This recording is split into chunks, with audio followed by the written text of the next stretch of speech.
হাফিজুর রহমান রে কত গালি দাও, কিন্তু কলিজাটা দিয়ে বলতেছি বাবা রাগ করিস না, আসলেই তো আমি গালি পাওয়ার যোগ্য রে বাবা। আমি যদি গালি পাওয়ার যোগ্য না হইতাম বাবার তো গালি দিতি না। আমি আসলেই তো একটা অযোগ্য বান্দা। এই চেয়ারে বসার মতো আল্লাহর কসম আমার মধ্যে কোনো ইলমের গন্ধ নাই, আমলের কোনো গন্ধ নাই। মাঝে মাঝে একা একা ভাবি যে আল্লাহ পরে এই চেয়ারে কেন বসাইছে। এক সাগর পাড়ি দিয়ে এখানে আসছি, আমি আর এক সাগর পাড়ের সন্তান রে বাবা। এই মানুষগুলো কেন আসছে তাও আমি বুঝি না, অথচ আমার কথায় কোনো কিছুই নাই, আমার ইলম নাই, আমল নাই, কেন আসছে তাও জানি না। আল্লাহর কাছে এখন শুধু একটাই দোয়া করি, মালিক তুমি আমার সম্মানের জায়গায় বসাইছো, গুনার কারণে ফালাইয়া দিও না রে আল্লাহ। সম্মানের জায়গায় বসাইছো রে মালিক, গুনাহের কারণে তুমি ফালাইয়া দিও না।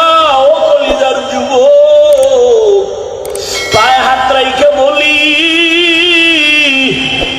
কলিজা দিয়া মোহাব্বত করি রে বাবা। আমি এখানে একটা যুবকেরও হুজুর বানাবার জন্য আসি নাই, ভয় নাই। আমি তোমাকে একবারও বলবো না তুমি স্কুল ছাইরা কলেজ বাদ দিয়া মাদ্রাসায় যাও, দাড়ি লম্বা করে তসবিহ হাতে নাও, পাগড়ি লাগাও, একবারও বলবো না। বরং আমি তোমার পক্ষে কিছু কলিজা দিয়া দোয়া কইরা যাব।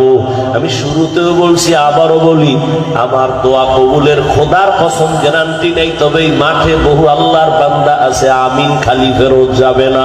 আর এটা রসুলের কথা, একজন আর আমিন যদি মজলিসে কবুল হয় সবারটাই কবুল হয়ে যাবে। হাফিজুর রহমান রে কত গালি দাও, কিন্তু কলিজাটা দিয়ে বলতেছি বাবা রাগ করিস না, আসলেই তো আমি গালি পাওয়ার যোগ্য রে বাবা। আমি যদি গালি পাওয়ার যোগ্য না হইতাম বাবার তো গালি দিতি না। আমি আসলেই তো একটা অযোগ্য বান্দা। এই চেয়ারে বসার মতো আল্লাহর কসম আমার মধ্যে কোনো ইলমের গন্ধ নাই, আমলের কোনো গন্ধ নাই। মাঝে মাঝে একা একা ভাবি যে আল্লাহ পরে এই চেয়ারে কেন বসাইছে। এক সাগর পাড়ি দিয়ে এখানে আসছি, আমি আর এক সাগর পাড়ের সন্তান রে বাবা। এই মানুষগুলো কেন আসছে তাও আমি বুঝি না, অথচ আমার কথায় কোনো কিছুই নাই, আমার ইলম নাই, আমল নাই, কেন আসছে তাও জানি না।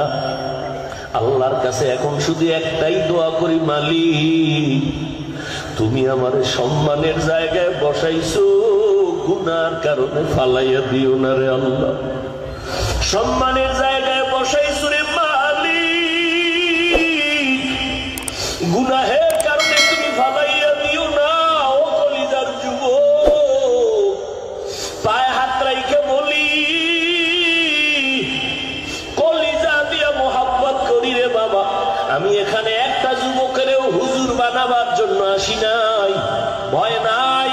আমি তোমাকে একবারও বলবো না তুমি স্কুল ছাইরা কলেজ বাদ দিয়া মাদ্রাসায় যাও, দাড়ি লম্বা করে তসবিহ হাতে নাও, পাগড়ি লাগাও, একবারও বলবো না। বরং আমি তোমার পক্ষে কিছু কলিজা দিয়া দোয়া কইরা যাব। আমি শুরুতেও বলছি, আবারও বলি, আমার দোয়া কবুলের খোদার কসম গ্যারান্টি নেই, তবে এই মাঠে বহু আল্লাহর বান্দা আছে আমিন খালি ফেরত যাবে না। আর এটা রসুলের কথা, একজন আর আমিন যদি মজলিসে কবুল হয় সবারটাই কবুল হয়ে যাবে।